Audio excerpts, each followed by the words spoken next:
A lot of this isn't going to make sense to you, and I'm sorry about that. I'm just going to start at the beginning, with the house.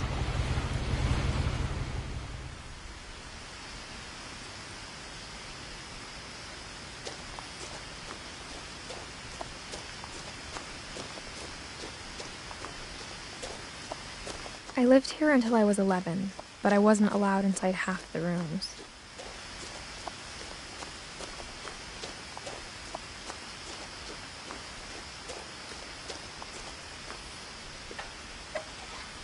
Inside the mailbox were bills from 7 years ago, marked urgent, open immediately.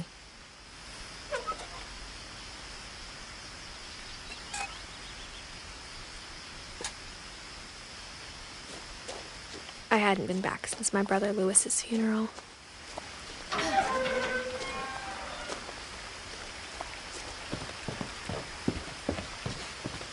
In her will, my mother left me a key, but didn't tell me what it unlocked. Maybe she thought I'd know. Or she thought that the mystery would be enough to bring me back.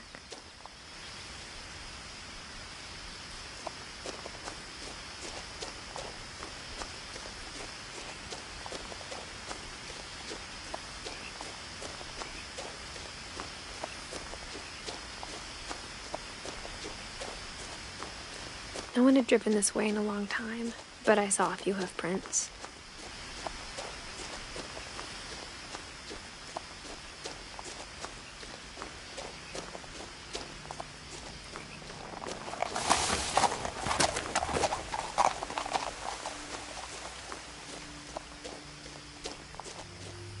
The truth is, even after I inherited the house, I never thought I'd come back to it. But now I had questions about my family that only the house knew the answers to.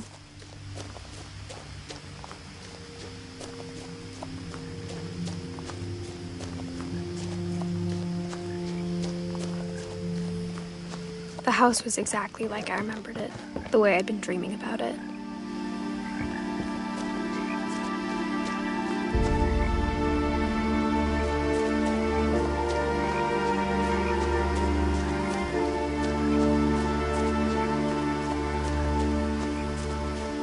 As a child, the house made me uncomfortable in a way I couldn't put into words.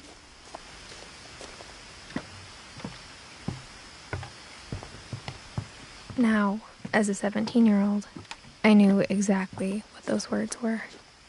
I was afraid of the house. I hoped the key might unlock the front door. It didn't.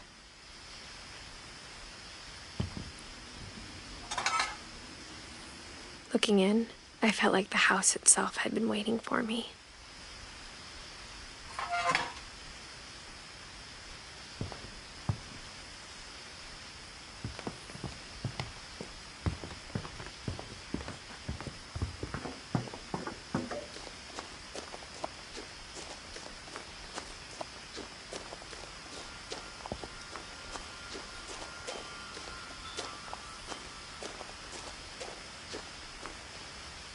The house felt like it had always been here.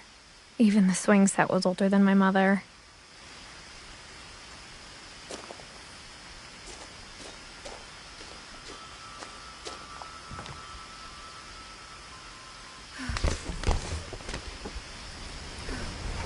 Crawling through the doggy door used to be a lot easier when I was 11.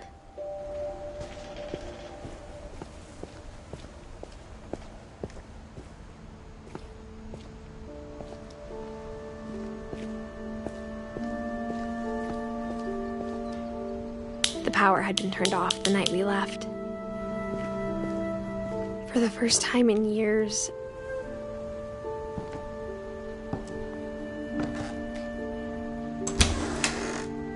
I felt like I was home.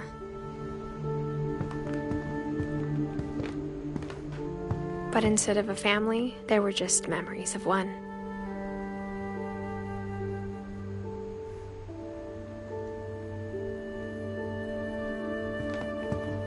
Like how only one restaurant would deliver to our house, so we had Chinese a lot.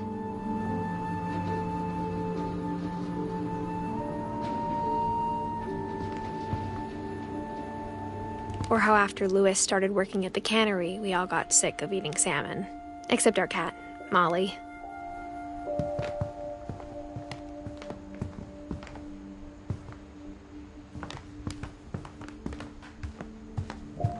The table was still a wreck from the night we left.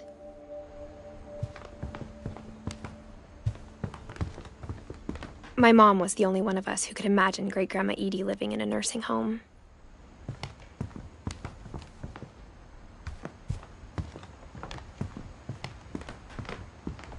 Nothing in the house looked abnormal. There was just too much of it, like a smile with too many teeth.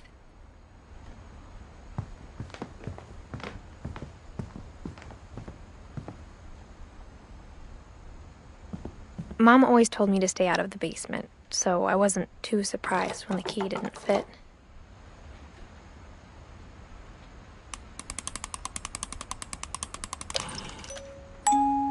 Great-Grandpa Sven built a music box for Barbara, along with the rest of the house.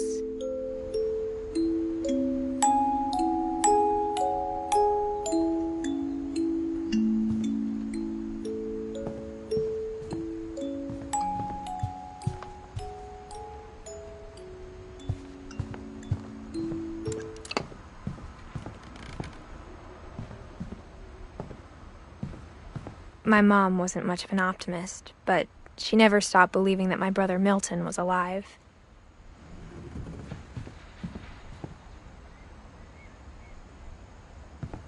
A lot of things got left behind in the whirlwind of that last night.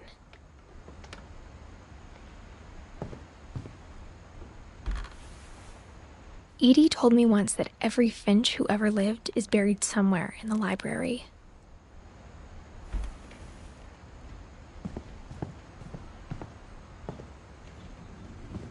After Milton disappeared, Mom sealed up all the bedrooms.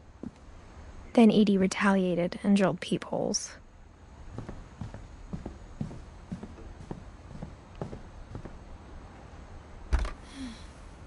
The last time I was in Edith Sr.'s room, I was 10 and she was painting my portrait.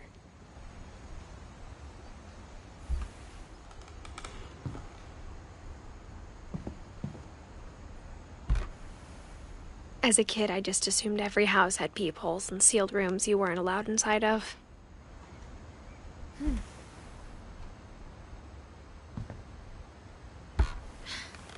My Grandpa Sam spent 7 years sharing a room with his dead brother, Calvin.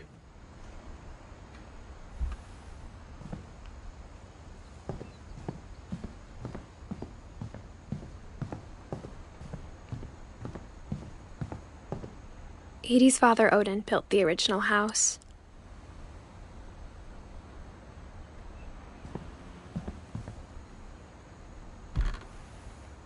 Barbara was a child star for 2 years, until America grew out of it.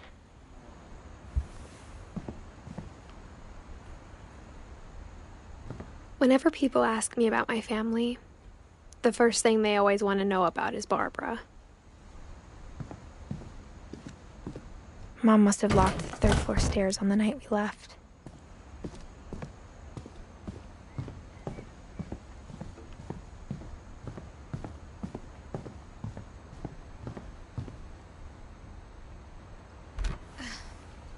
Molly always seemed like a girl I could imagine being friends with, if she hadn't died in 1947.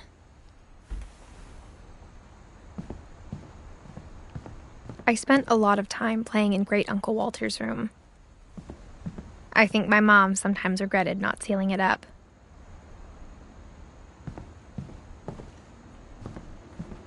Louis told me there were secret passages, but I never believed him.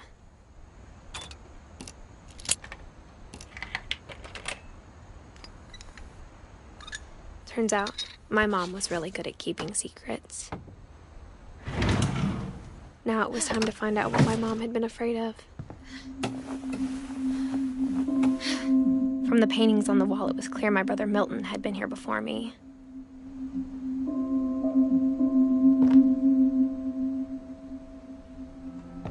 Reading this, maybe it sounds like I had a plan, but I had no idea what was behind that door.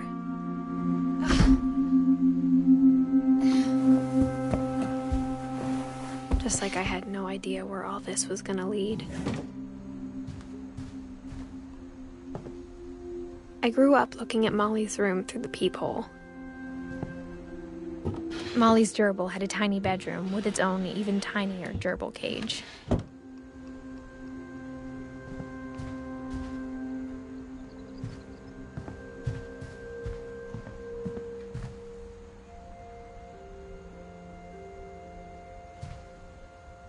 I got the sense Edie had spent a lot of time here, before my mom sealed the doors.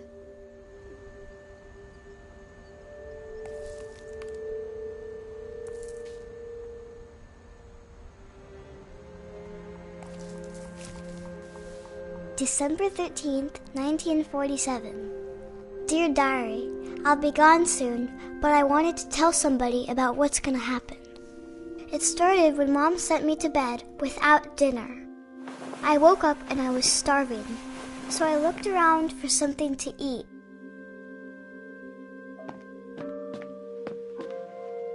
My Halloween candy was all gone. Mom, can I come out now? Sweetheart, it's late. Go to sleep. The gerbil food was dry, but I didn't mind it.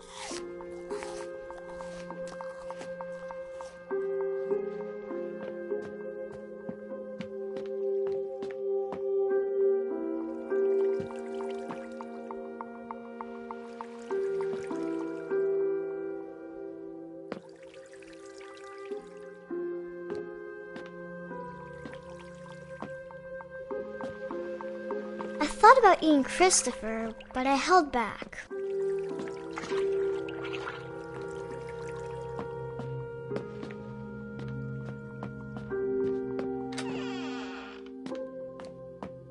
I kept eating and eating.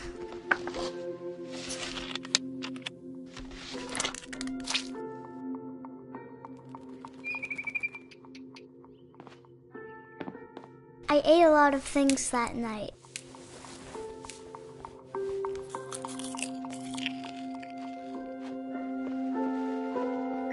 Then I heard chirping outside my window. It was a barn swallow going back to her nest. I reached out for her.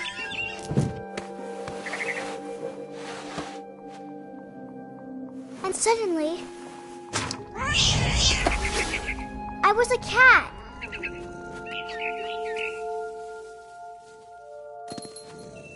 I tried to be quiet, but the bird was really scared.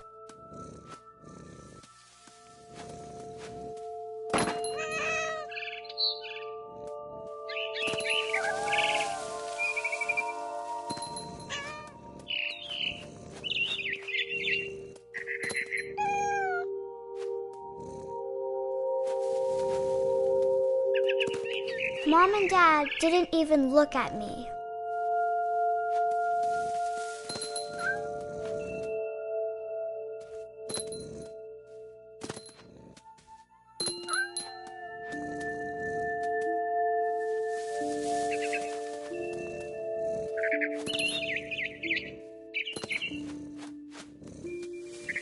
I jumped and I almost got her.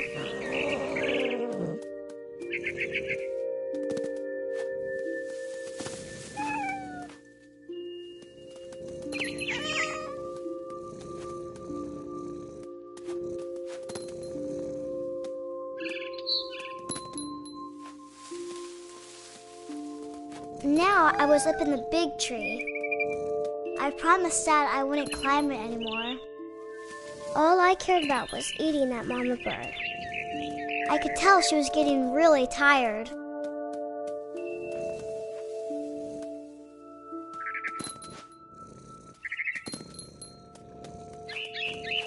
I gobbled her up.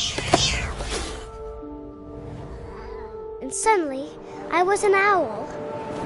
First, all I heard was the wind. Then I heard little teeth nibbling in the grass.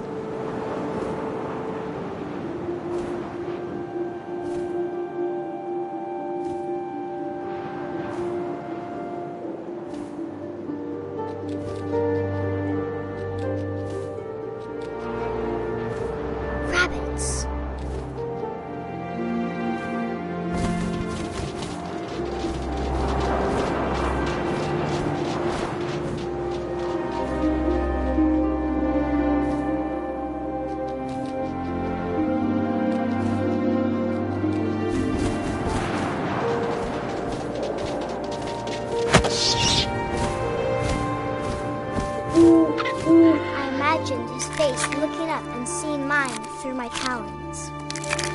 I swallowed him up, and I didn't chew one bit. Then I flew off to find something bigger.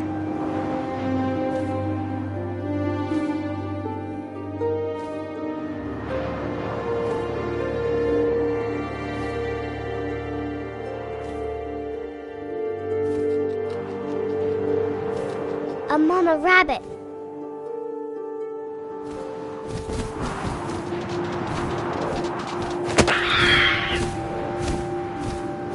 She was almost too big to carry.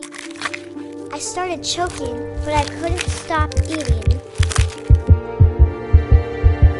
And suddenly, I was a shark.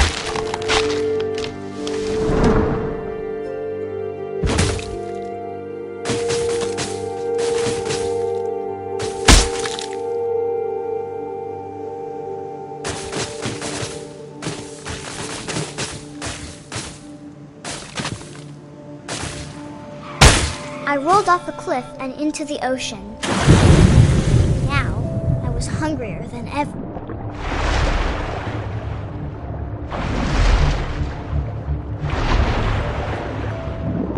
I wanted fat, juicy seals.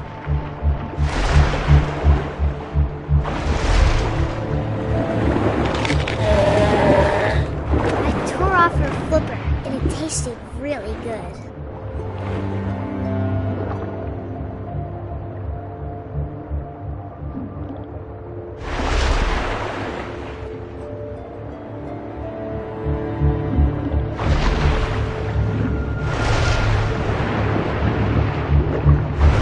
Grabbed on tight. When I was so hungry, I jumped out of the water. When I opened my eyes, everything had changed.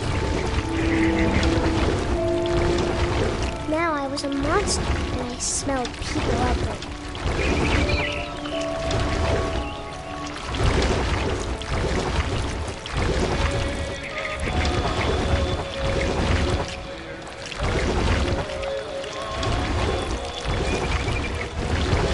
I was big, but I moved real quiet.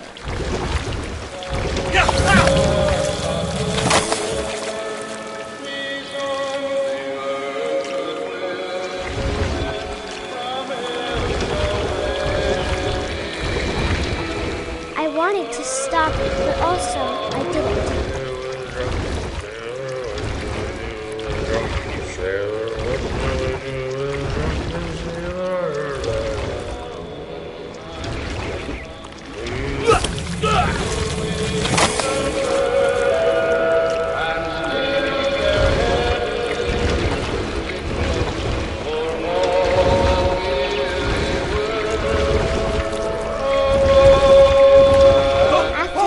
Passenger, I was still hungry, and to cross the water I smelled something new, something I had to have, so I swam towards it.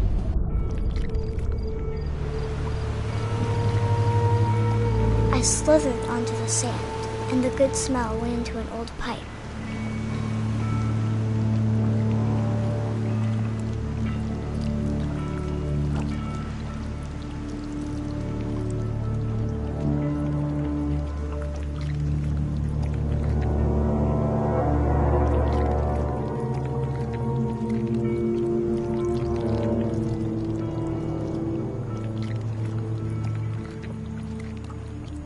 I got closer and closer.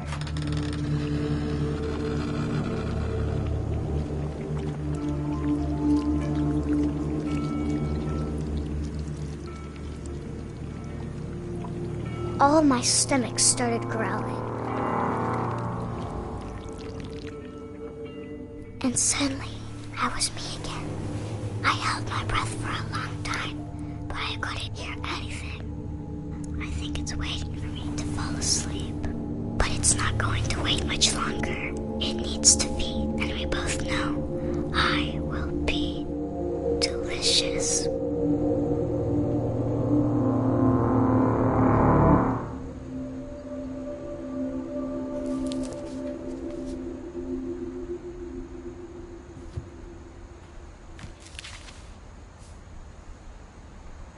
I'm not sure if I believed all of that, but I'm sure Edie would have.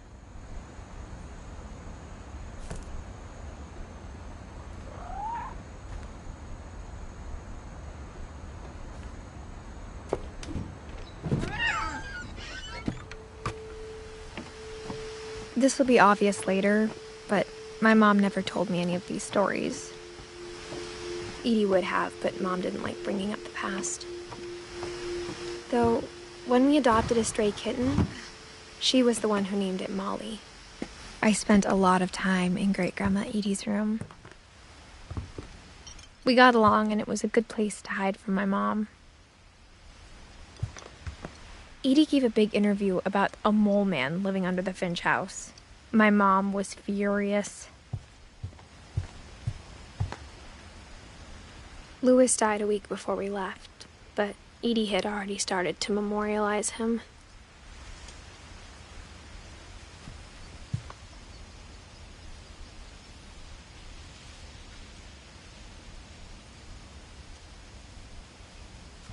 Her room was like a museum. For 500 years, the Finches have been famous throughout Norway for their fortune and misfortune. Odin Finch buries the latest victims of the family curse, his wife Ingeborg and their newborn son, Johan. On January 7th, 1937, he set sail with his family and his house, hoping to leave the curse behind. But 40-foot waves off the coast of Washington send the house and Odin to the bottom of the sea. Odin's daughter Edie, with husband Sven and baby Molly, step ashore on their new home, Orcas Island. Odin Finch is the first to be buried in the new family cemetery. His daughter Edie is already dreaming of a new Finch house.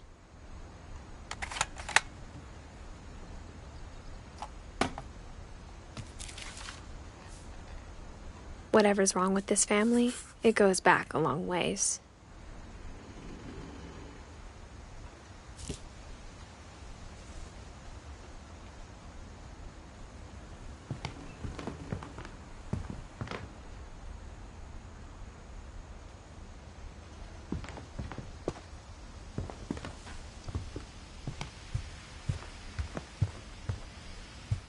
I hadn't thought of myself as Edith Jr. for a long time.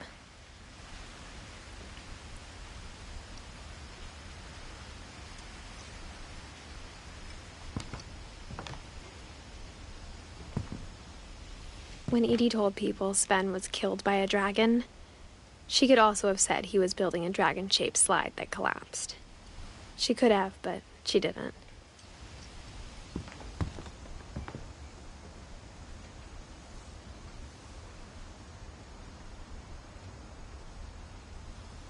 Even in her 90s, sometimes Edie seemed a lot younger than my mother.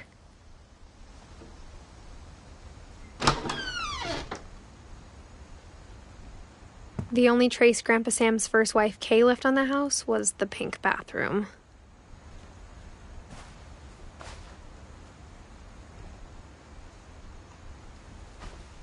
It was a pretty big trace.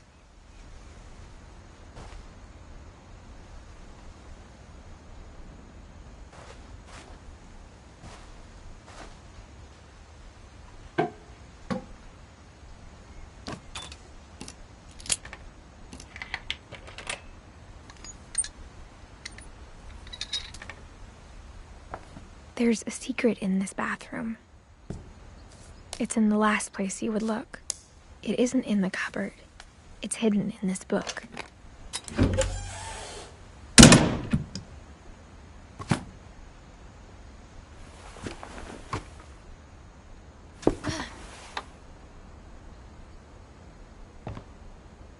Sven gave Sam an old camera he'd refurbished. He never put it down.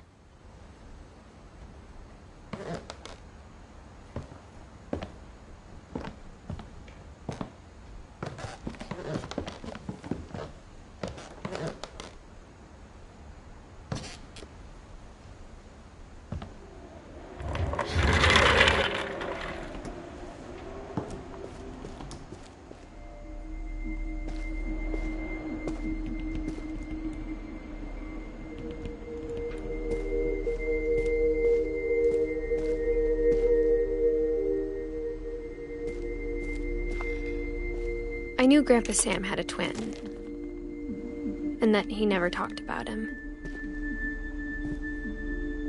I guess my grandpa didn't like history any more than my mom did.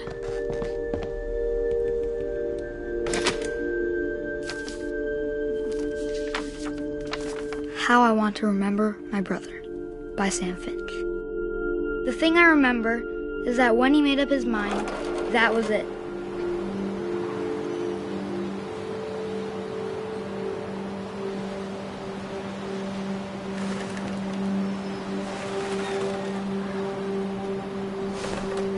My brother said he'd die before he ate another mushroom. And he did. At Barbara's funeral, we swore we'd never be afraid again. And he wasn't.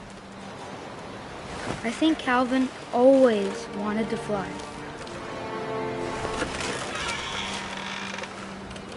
Sam! Calvin!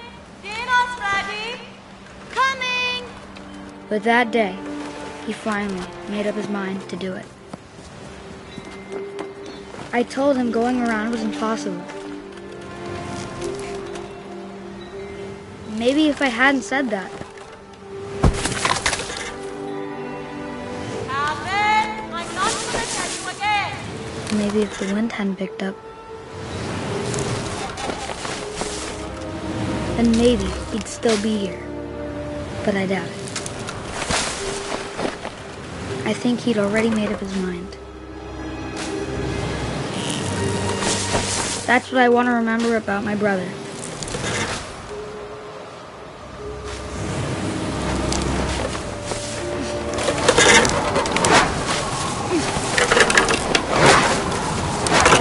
The day he made up his mind to fly. And he did.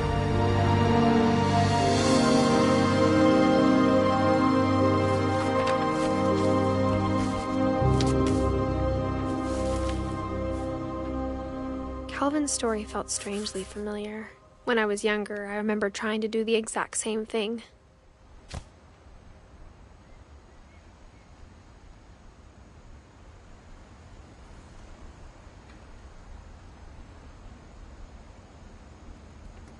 After the funeral, Edie roped off Calvin's half of the room.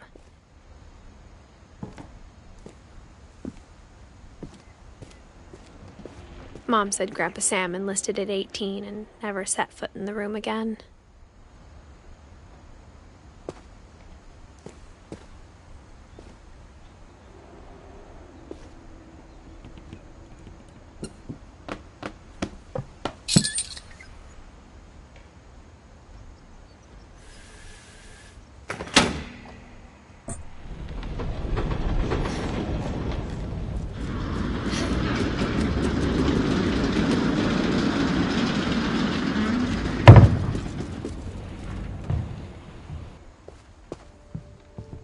The passages were a pretty tight fit. They'd obviously been built for smaller hands and bellies.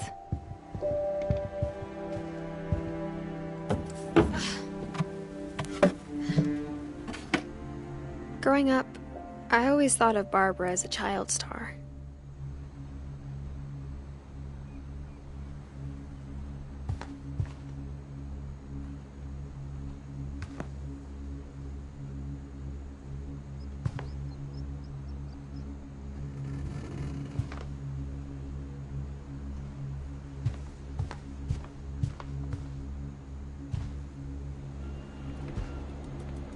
I never thought about how hard it must have been for her afterwards.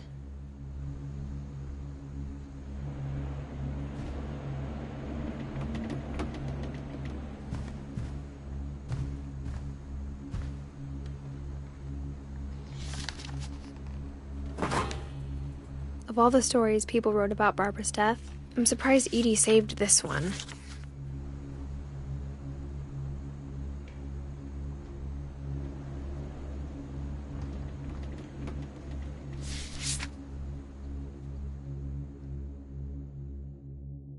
Old Jack here with another ghastly tale inspired by America's most unfortunate family.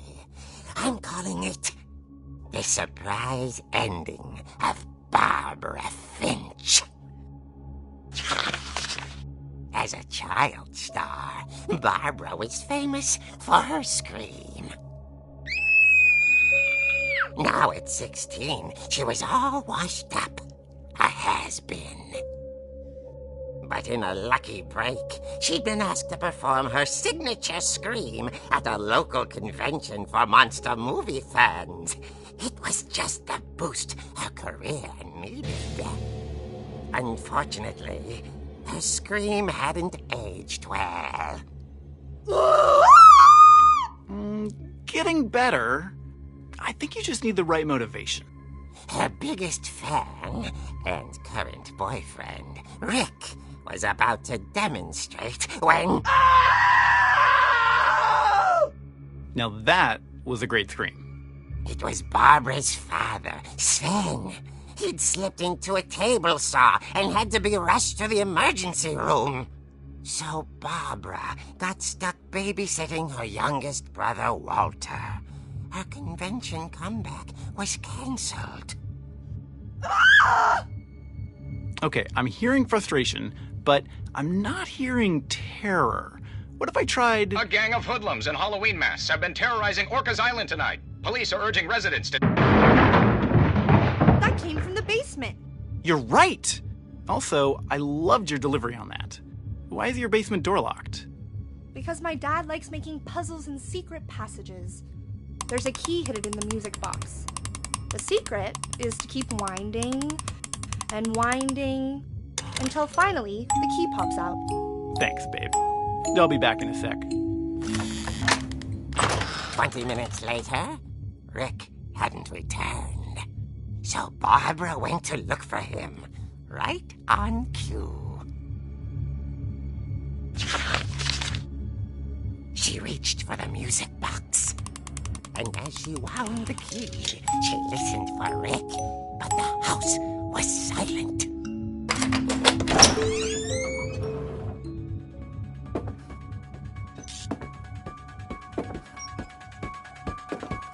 She found Rick's crutch and imagined the worst.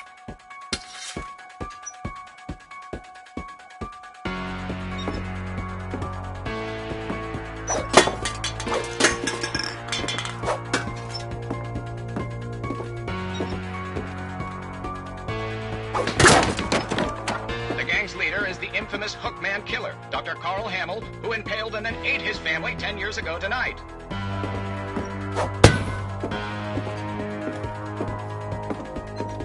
Oh, Finch rattled and grew still. Oh dear!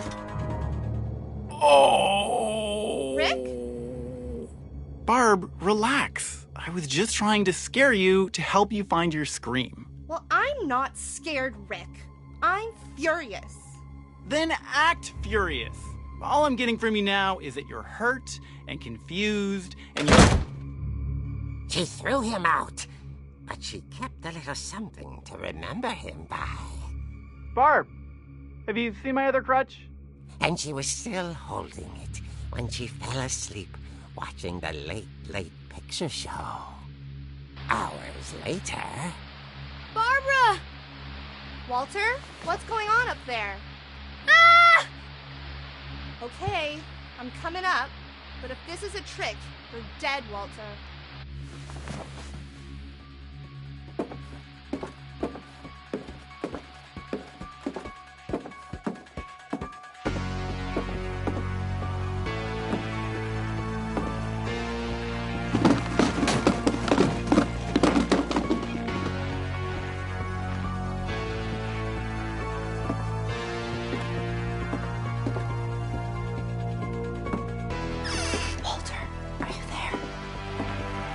Walter vanished, but his bedside radio was still on. Orcas Island police describe the man as 6 feet tall, with a steel hook for a hand. Residents are urged to lock all doors and windows and notify the police of any suspicious activity. Barbara turned, saw the hook man, and was speechless. He was quite smashing.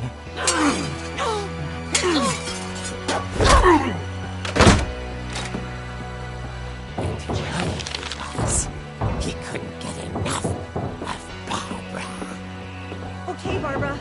gotta be another way out of here.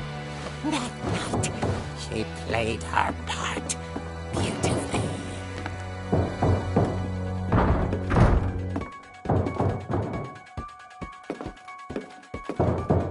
Molly's door hadn't been opened in years. The hinges grow.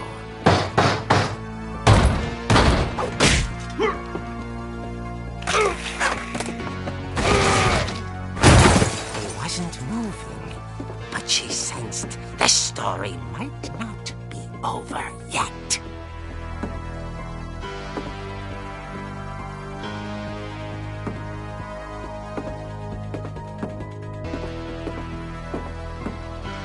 The hookman had vanished. She listened for his breathing, but all she heard was...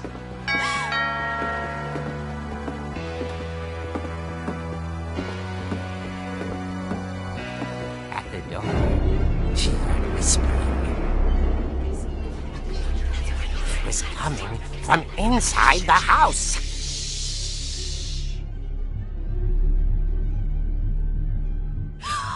Oh dear.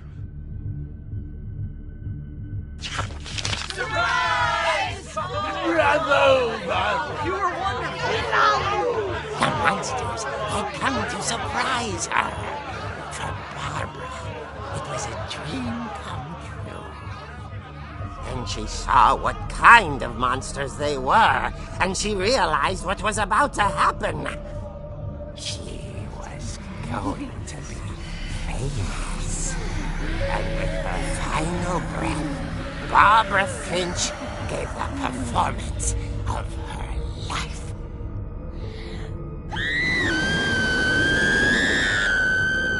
I wasn't there myself, but I hear Barbara was magnificent. Poor girl. She had a taste for stardom. But unfortunately, so did her fans. Of course, the police blamed it all on poor Rick, who disappeared the same night. And little Walter? Hiding under his bed the whole time. He took it all pretty hard, but that's another story. As for Barbara, tucked inside the music box is all they ever found of her. Her ear. Now that's what I call a real eerie tale.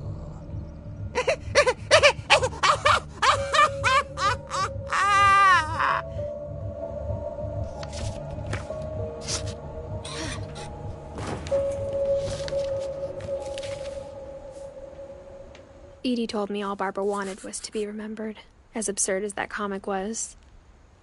Maybe what Edie saw was a happy ending.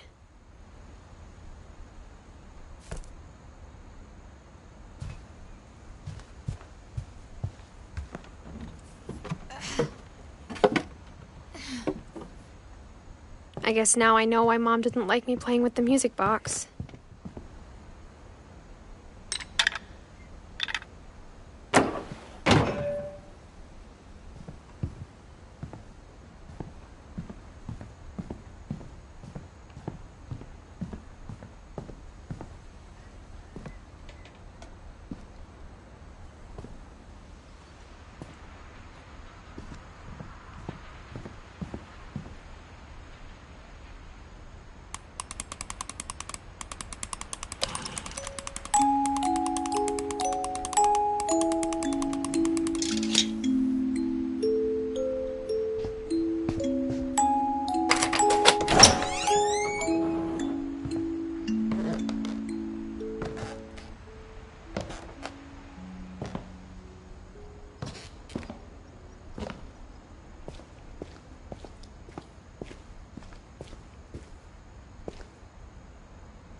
Mom said the basement was off limits, unless I wanted another tetanus shot.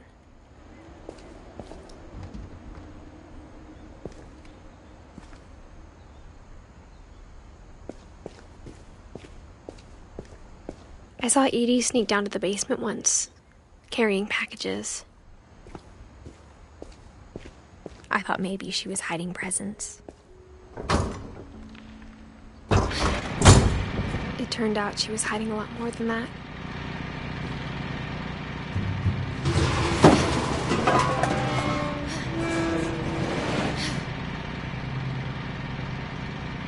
I remember asking Mom once about where Walter had gone. She said after Barbara died, he got as far away as he could. If there's a pattern in all these stories, I think it's that none of us has gotten very far.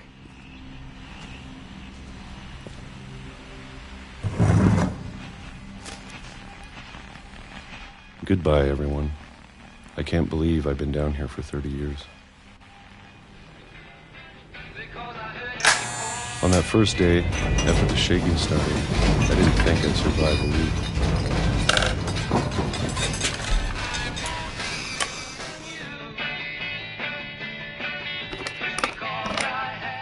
But after a few days, I settled into a routine. That's what kept me sane. Having a schedule, living for today. I always expected to be dead tomorrow. But if you wait long enough, you get used to anything.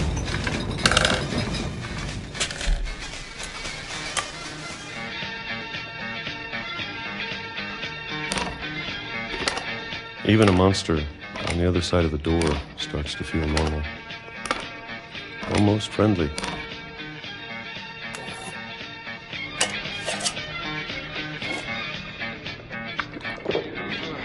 And then one day, everything just stopped. Whatever that thing was, it was gone. Maybe it got tired of waiting. Or maybe I just got tired of being afraid.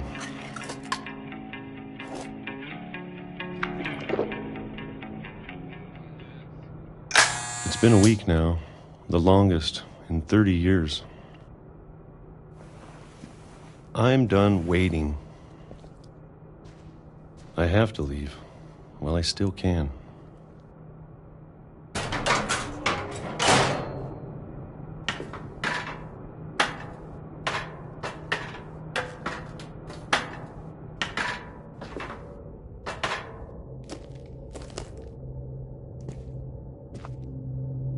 I know it's out there, somewhere. Whatever killed Barbara and Molly and Calvin.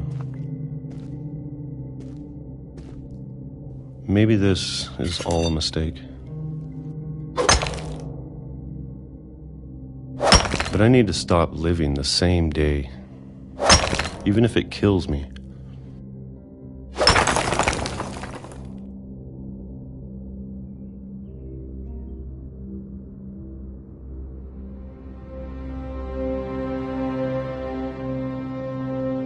Whatever's out there, I want you to know I'm ready for it. I'm going to appreciate all of it, especially the food. I don't mind if I only have a year left, or a month, or a single week. I'd be happy with one new day. I can already imagine the sun on my face.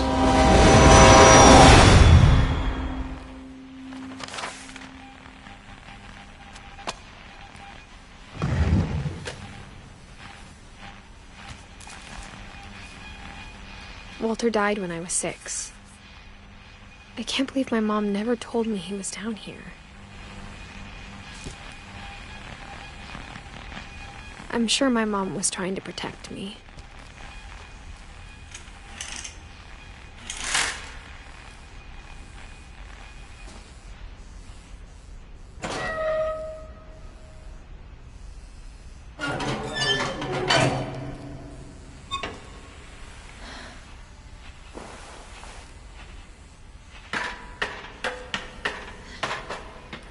Maybe she was afraid I'd end up like Walter. But if she never told me about an uncle under the house, I can only imagine what else she was hiding. I don't want to make the same mistakes she made.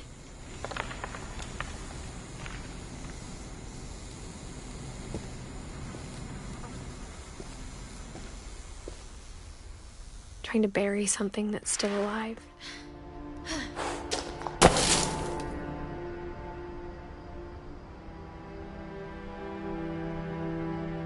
Now that there's only one of us left, or maybe two, I thought it was time I heard the stories for myself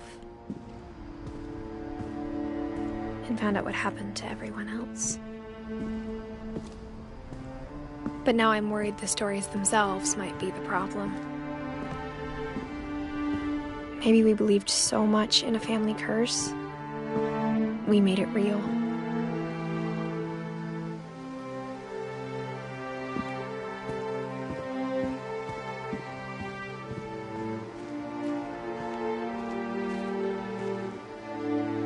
I don't know if I should even be writing this.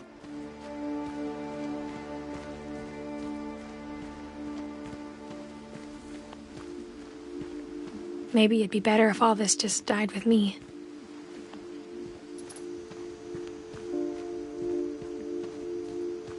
But I thought you should know about your family.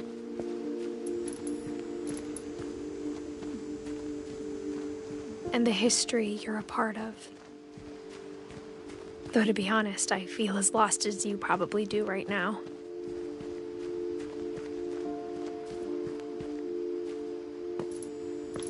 I think the people in these stories believed them, for what that's worth.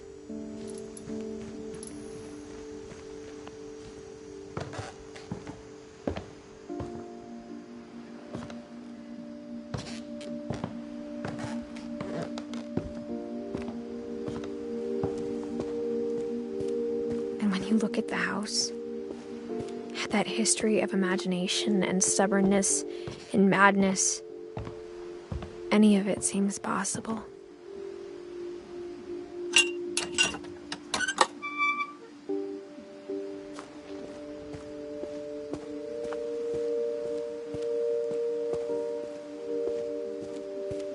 I think we've been surrounded by death for so long, we've just gotten used to it. What kind of family finishes building a cemetery before starting the house?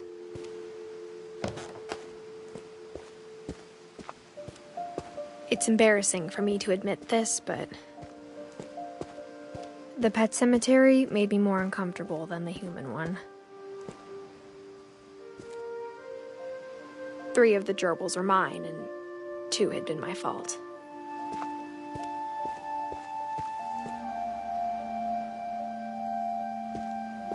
Sven built the house, but it was Edith who designed the cemetery.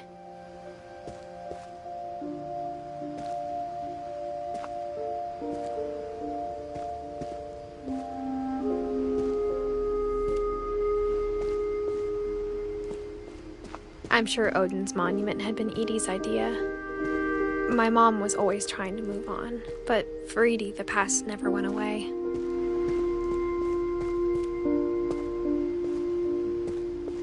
She could see it poking out of the water at low tide.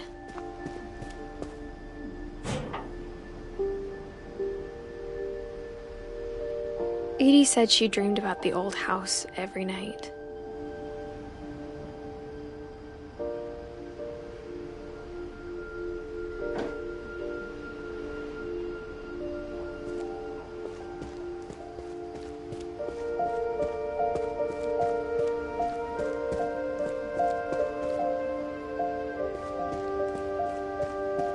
Edie's side was always easier for me to understand.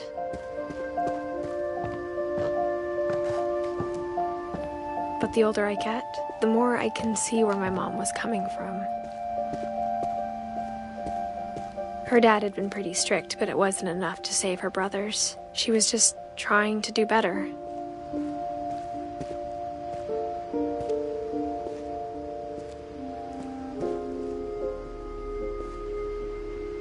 She lost 2 of her brothers, just like I did. I get why she tried so hard to protect us.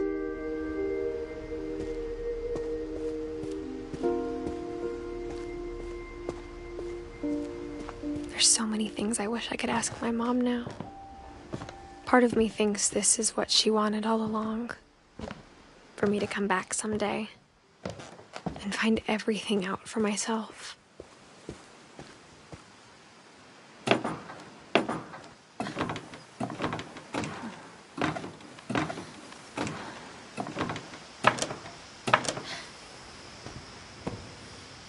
But looking back on it now, if she told me there was going to be so much climbing, I never would have come when I was 22 weeks pregnant.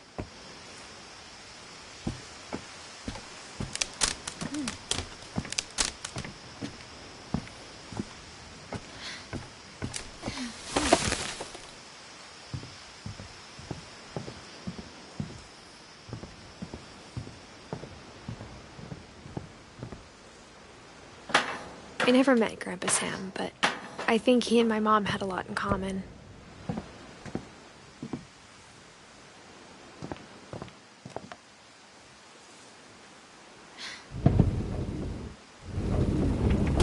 They were both pretty intense. Instead of hiding from death, Sam seemed to go out of his way to meet it.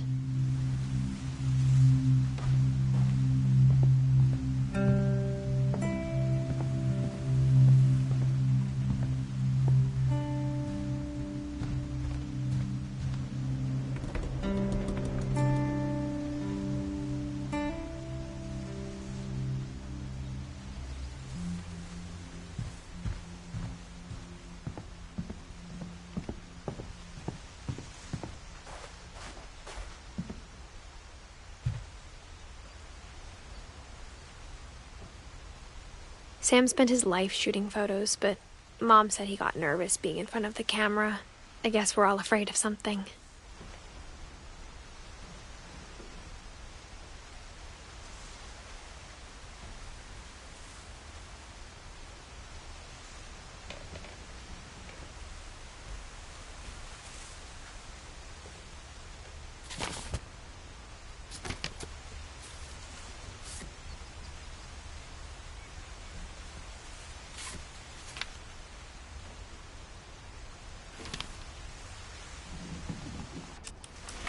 Dawn, I promise, you'll never forget this weekend. Yes, sir. These memories are gonna last a lifetime. Perfect. It's gonna rain the whole weekend, isn't it? We'll never forget this weekend, Dad. That's the spirit. Okay, got it. I'm gonna take some pictures, okay? Just be careful. The camera's older than you are. Hey! That's a keeper. Definitely should not have drunk all that coffee. I'm just saying, I'm not always gonna be here, Dawn. You'll need to remember this stuff, if you want to survive. I'll be fine, Dad. You know who else thought he was gonna be fine? Some guy who died. Dawn, I'm being serious. I know, Dad. You're always serious. Doesn't being out here make you want to chill out? Well, to tell you the truth, I haven't been out here in 20 years.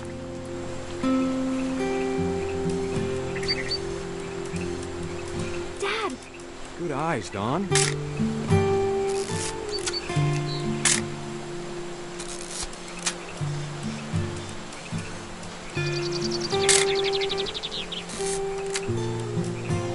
Before you take the shot, let me get a picture of you. Dad, I... Just... Let me get behind you. Do I have to do this? Dawn, you don't have to do anything.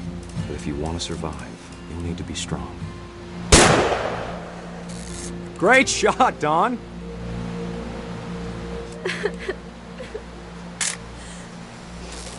I'm proud of you, Dawn. Always remember that, okay?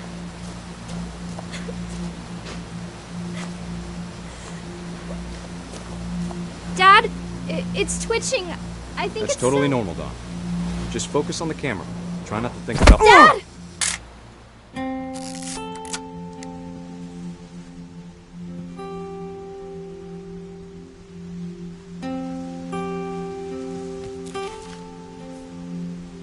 Of all these stories, that's the one I wish most that my mom had told me.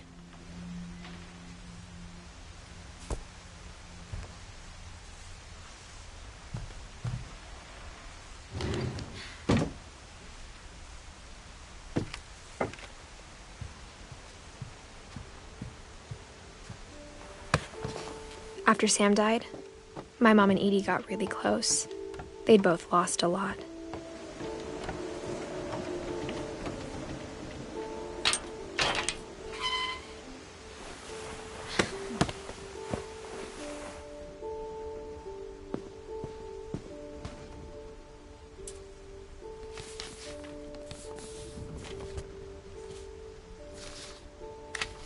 Dear Kay, do you remember the way Gregory used to laugh when he thought he was alone? Like something funny was happening, but only he could see it.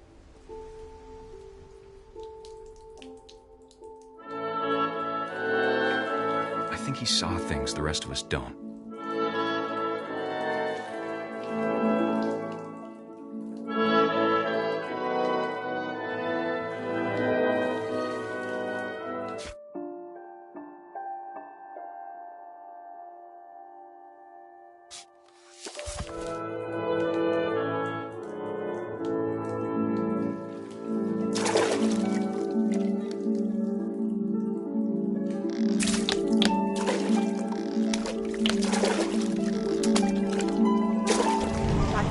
Gregory, it's time to...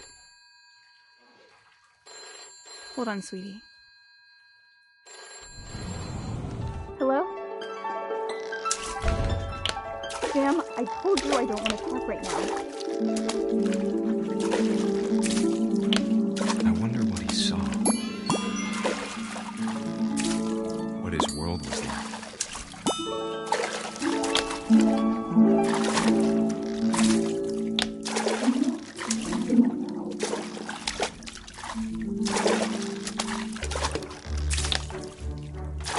Reminded me so much of Calvin. Lost in his imagination. Whatever it was, he saw.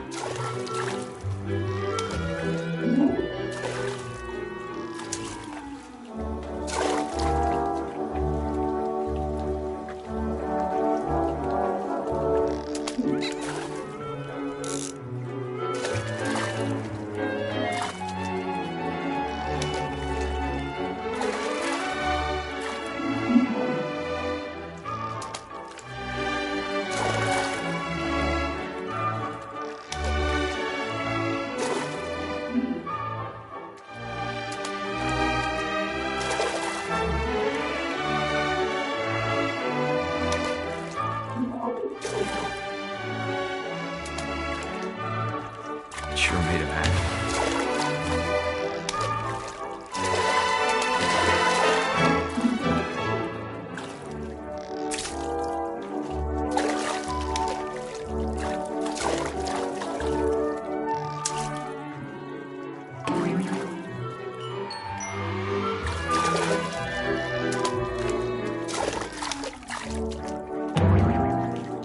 I know how silly it sounds.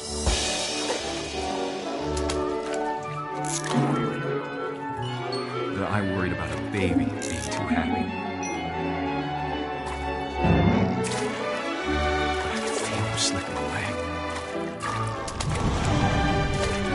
Sorry about that, Gregory. I know you did everything you could. Maybe if I hadn't called that night. Damn it. I wish he could have told us about the world he saw.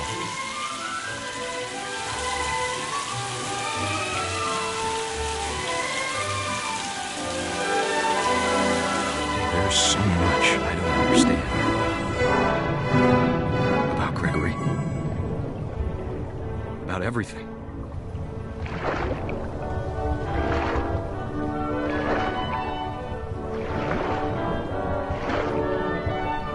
But I know what happened wasn't your fault.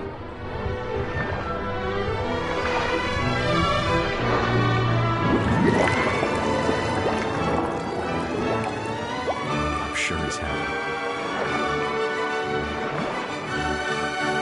And he'd want you to be happy too. Good luck, Kay. Love, Sam.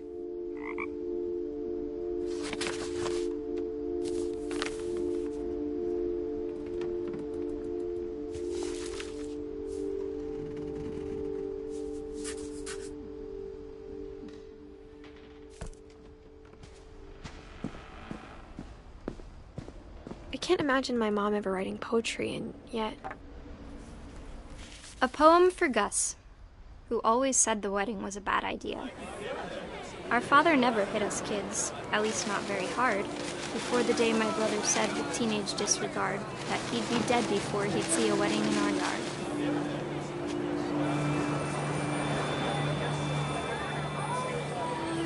My father made him come, of course, but Gus stood far apart, just flew his kite and bottled up the storm inside his heart.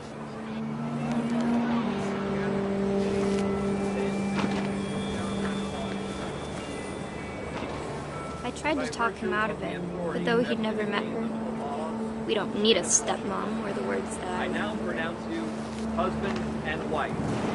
You may kiss the bride.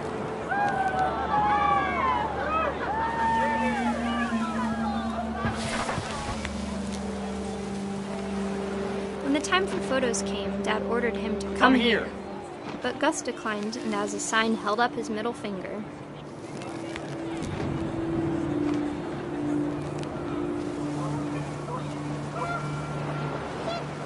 The wind picked up, and panicked geese appeared and quickly went. But all the humans did that day was go inside the tent.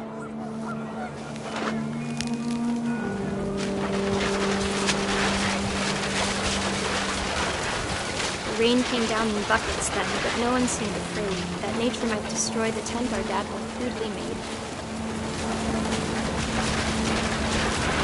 The thunder sounded much too close and full of angry power.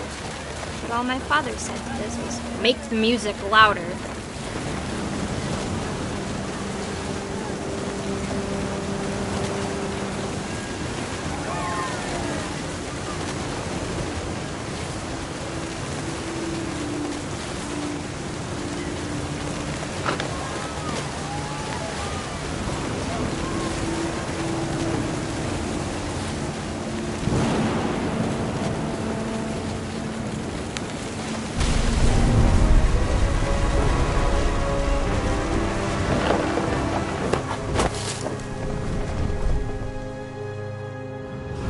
I wish that I could truly say I thought about you on that day.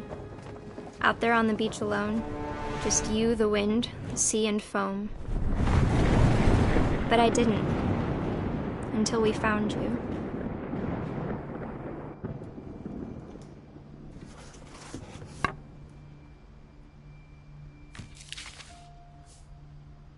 She never talked about him, but Mom told me once if I was a boy, they were going to name me Gus.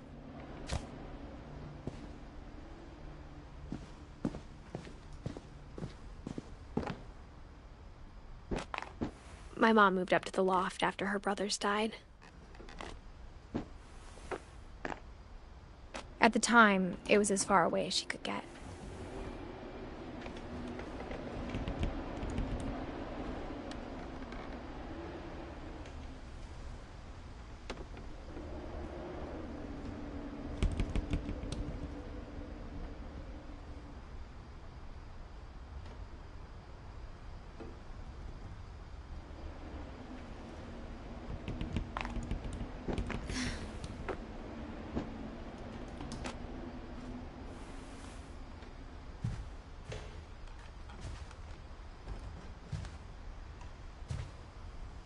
She spent a summer building houses in Calcutta, where she met my dad, Sanjay.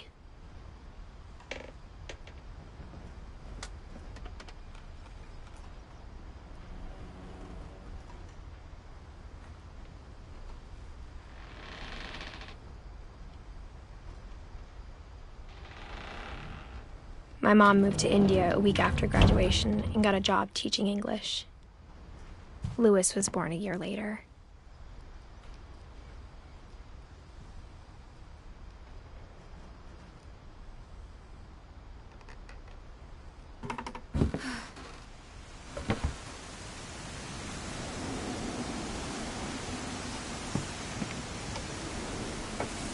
When my dad died, I don't think Mom knew where else to go. I'm sure Edie was happy to have her back. The house had to get a little bigger, but Edie was used to that. And for a while, things were good. Almost normal. But it didn't last. The beginning of the end was Milton's 10th birthday, when Edie gave him a castle.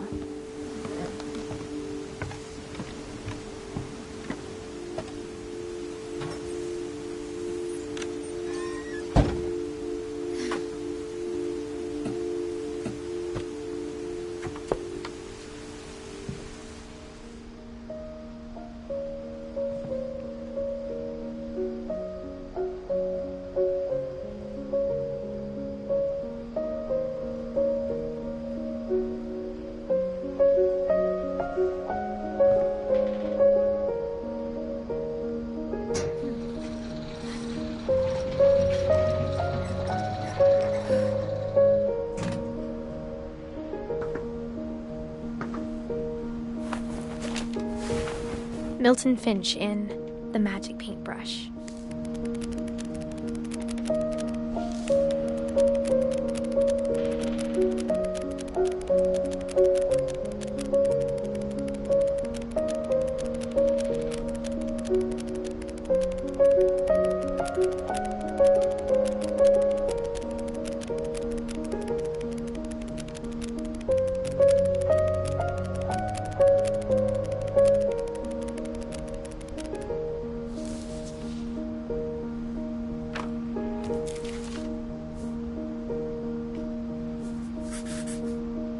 I was 4 when Milton disappeared.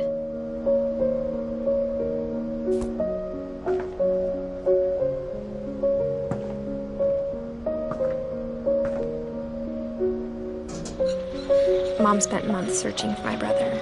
Then she sealed the doors.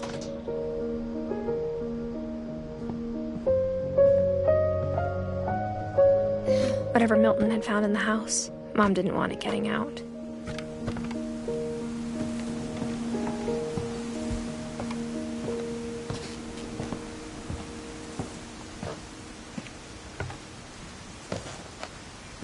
Mom definitely blamed Edie, but I think Louis blamed himself. After he graduated, he just spent more and more time in his room.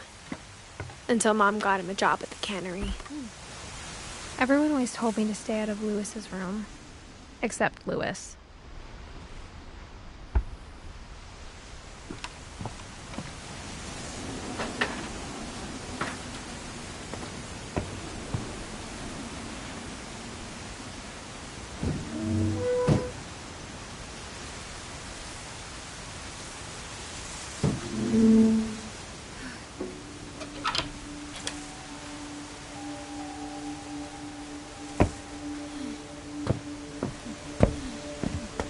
Louis's room smelled very, very familiar. That part of him lived on.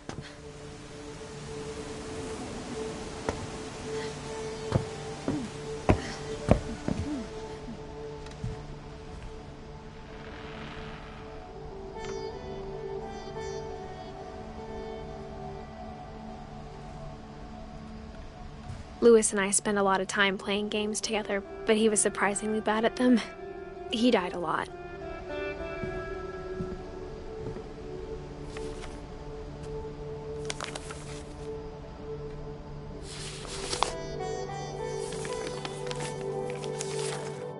Dear Mrs. Finch, as Louis's psychiatrist, I can understand your desire for an explanation. As I see it, the trouble began in January, shortly after we convinced your son to seek treatment for substance abuse. Newly sober, I believe Louis first noticed the monotony of his daily life.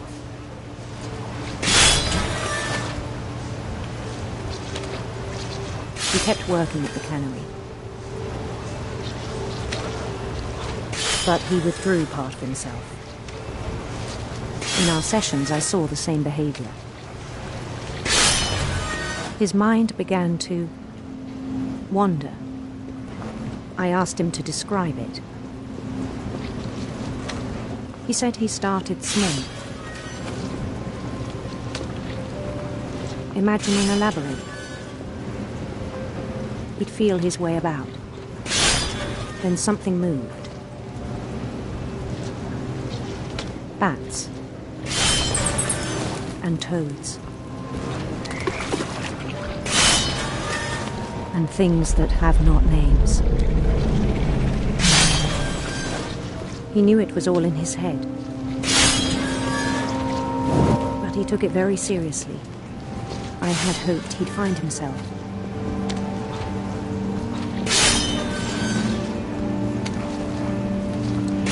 But he found something more.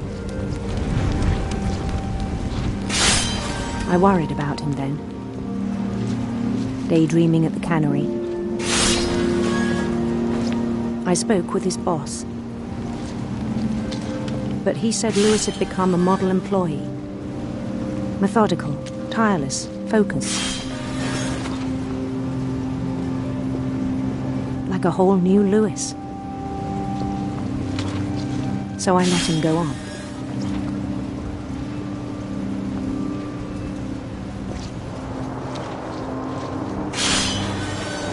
I even encouraged him. It seemed very promising at first. He told me he'd made a new friend.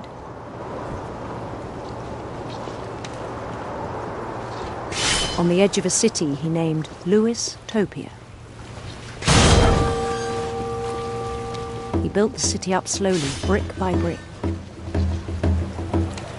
Then he made musicians.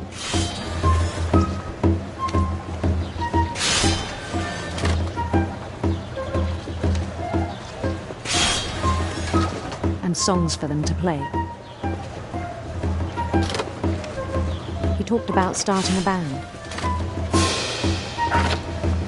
And he was always humming something. Every day his imagination grew stronger.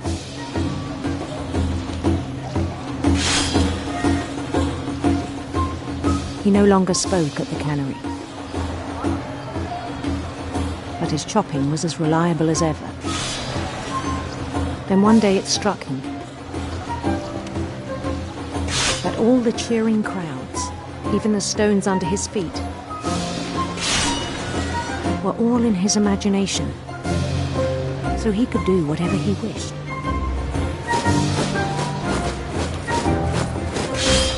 He held an election for mayor. And he won. They begged him to stay, but his mind was already wandering. It became a game for him.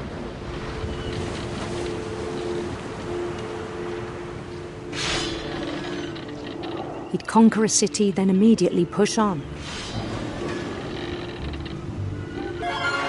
New Louisville. St. Louis. He started drifting away from our reality.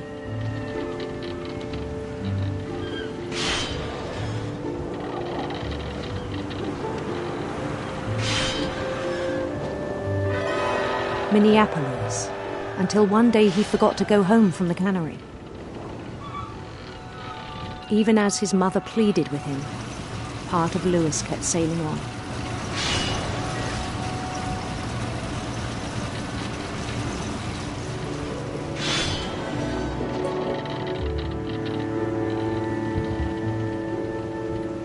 In Lewisburg, he heard rumors of a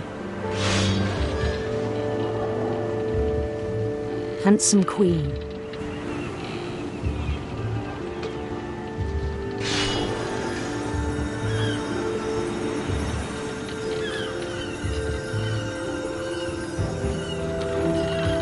The queen was on her own quest for radiant rainbows.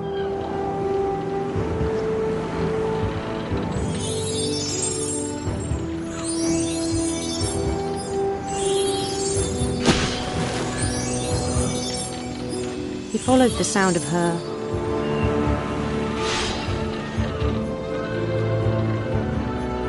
silver harp.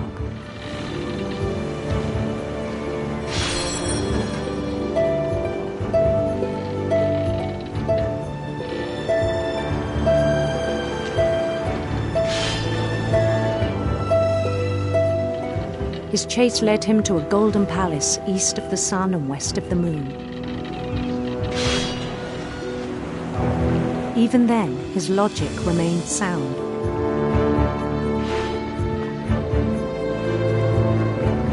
He knew the world was all in his imagination.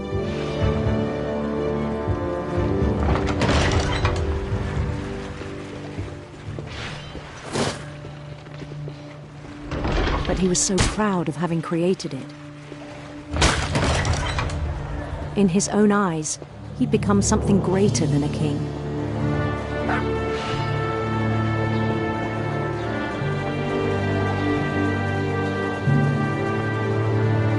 For someone who'd never known success in the real world, I think it was overwhelming. And then it struck him that the real Lewis was not the one chopping salmon, but the one climbing the steps of a golden palace.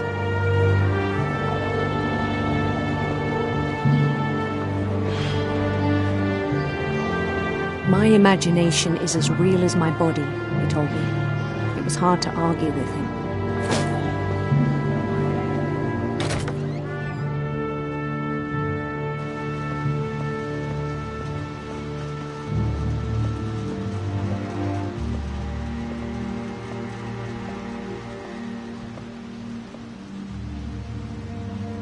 He began to forget the world we know.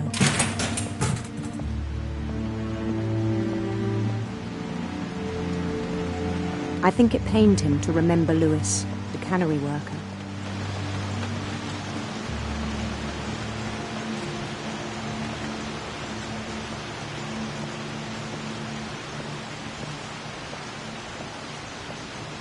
He began to despise the man with a royal contempt.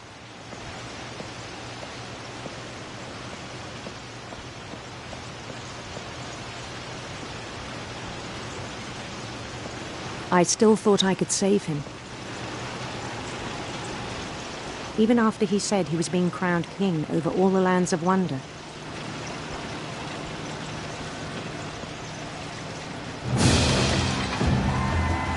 The palace would be packed with his companions.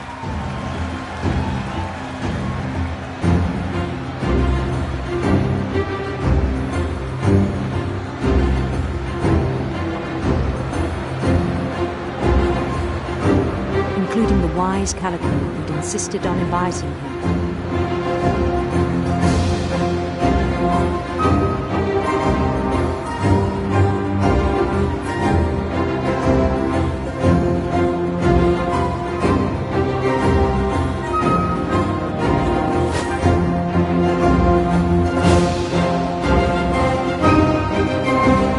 His queen waited, holding his crown.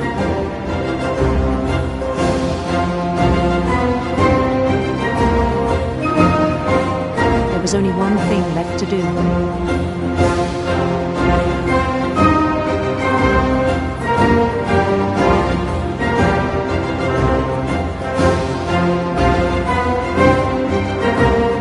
Bend down his head.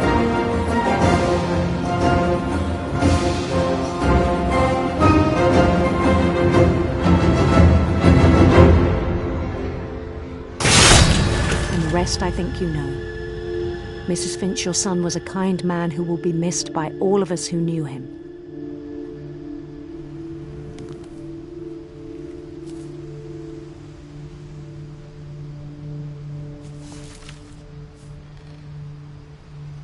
My brother was really cool. I wish you could have met him.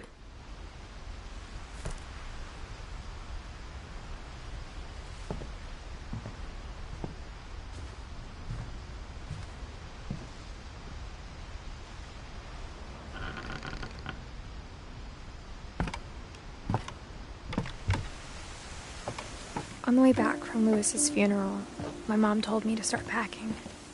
She waited until the day before we left to tell Edie. I'm not sure if she wanted to make it easier or harder.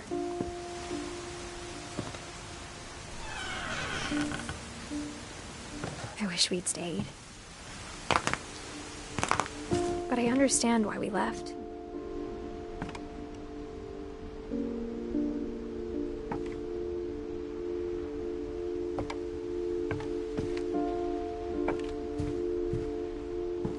my mom ended up leaving everything behind.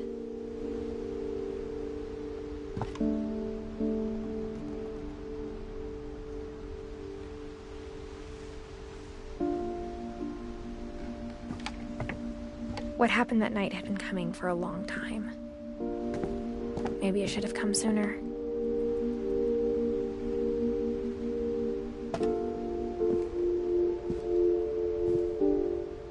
But it had to end one way or another. All that's left now is to tell you about that last night.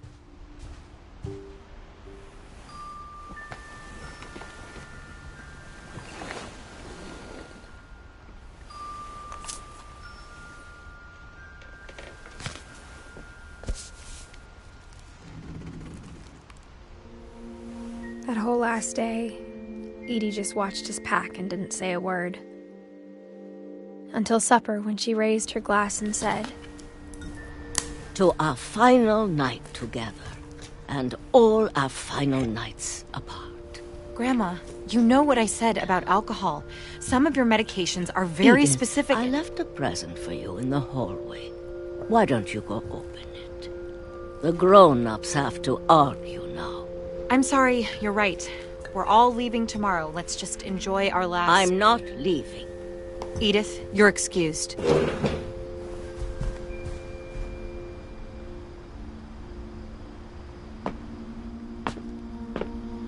The power had been shut off that morning, but Edie always had plenty of candles. When my mom sealed the library, I don't think she knew about the other entrance, or that Edie had a key to it.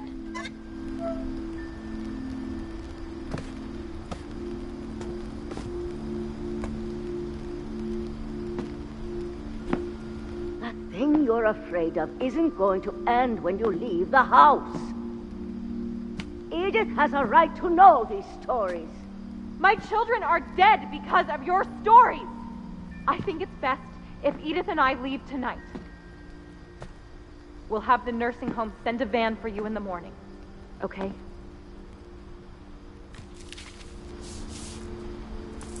Dear Edith, there's so many stories I wish I could tell you, but there's only time for one. This is about what happened on the night you were born. That night, the tide went way, way out. It was the first and last time I ever saw the old house aground. There'd been an earthquake out in the middle of the ocean. They called it the lowest tide in 1,000 years. God, it smelled awful. You know, I've seen that house every day of my life.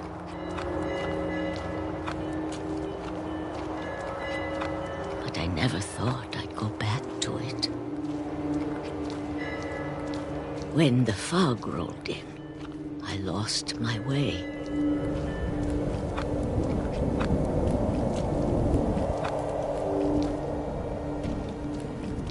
I got turned around.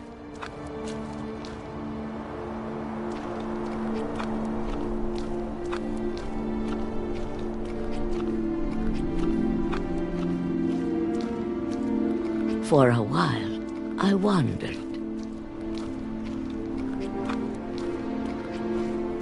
I started seeing things.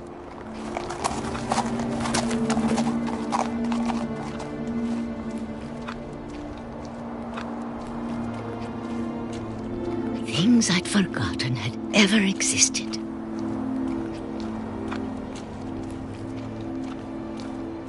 But when I saw them, they felt like old friends.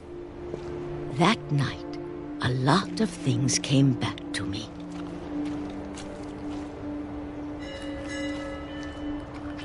Or maybe I came back to them.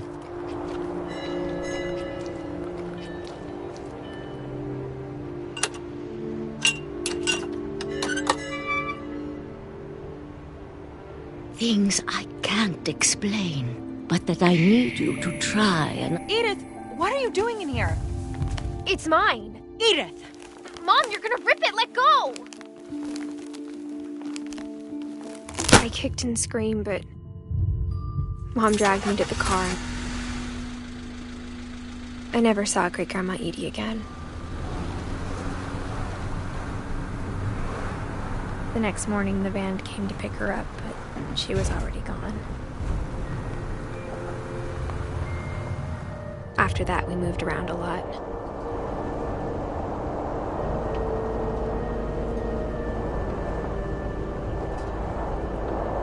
We both tried to make the best of it.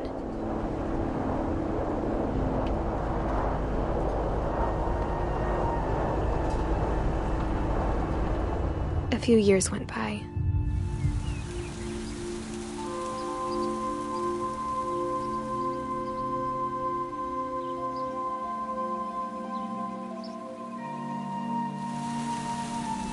My mom didn't like to talk about it, but she started getting sick a lot. The rest happened pretty quickly.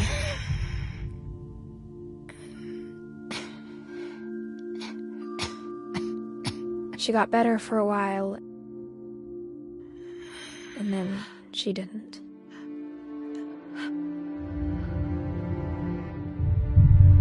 And then I was alone. The last Finch left alive.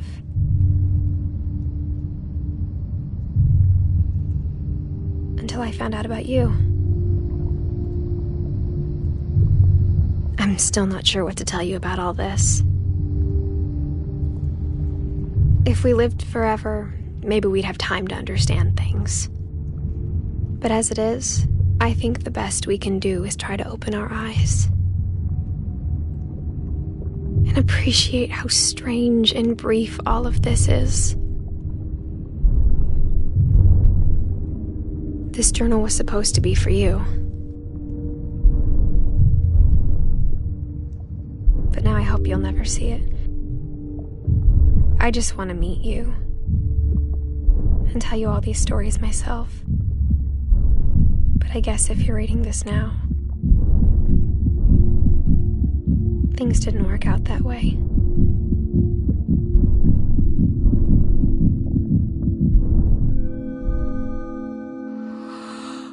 This is where your story begins. I'm sorry I won't be there to see it. It's a lot to ask, but I don't want you to be sad that I'm gone. I want you to be amazed that any of us ever had a chance to be here at all. Good luck.